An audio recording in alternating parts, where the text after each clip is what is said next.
Boston Marathon bombing, the Fort Hood shooter, and the San Bernardino shooting last December. All examples of lone wolf terror, individuals acting on their own, inspired by terrorist organizations like Al-Qaeda or ISIS. And it turns out really the first line of defense is you. After 9/11, police around the country, they improved communications with each other. But the only way a lone wolf terror can be stopped is knowing what to do when you see something that just seems odd. It will be 15 years since the 9/11 attacks this September.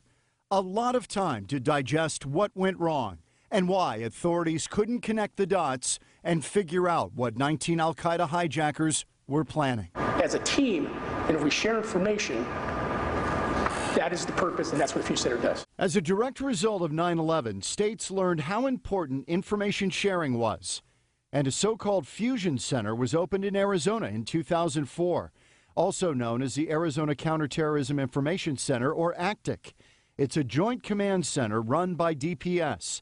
But every law enforcement agency in the state, federal, state, and city, even tribal, contribute to its operation to share information that can potentially stop a terrorist strike.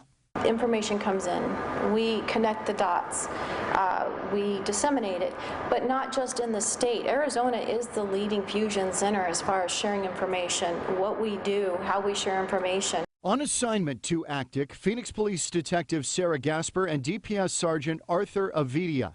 They are spreading the word about how important community support is. There are eyes and ears for us. ACTIC needs the private sector and individuals to let them know when something isn't right. San Bernardino was a reminder that we need to be vigilant. On December 2nd, 2015, 14 people were killed, 22 hurt, when two people opened fire on a holiday office party in San Bernardino, California.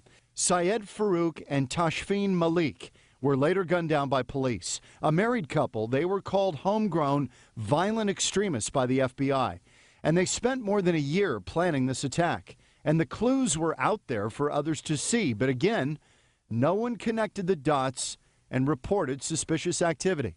We can be proactive and be watchful and know how to react, and those signs that we need to look for individuals that need and that have reached that trigger point. It began as a terrorist information center, but has now evolved to include real-time crime reporting as well. We are going to terrorism and all hazards and all crimes, real-time crime center. And now we're realizing that that little tiny incident that could be a burglary or a traffic stop or something happening can turn into a major. It can work as long as people going about their daily activities get out of their don't get involved mentality and report what they see. You can tell the public they're stepping up. You can tell that they're making those phone calls, they're calling us and letting us know.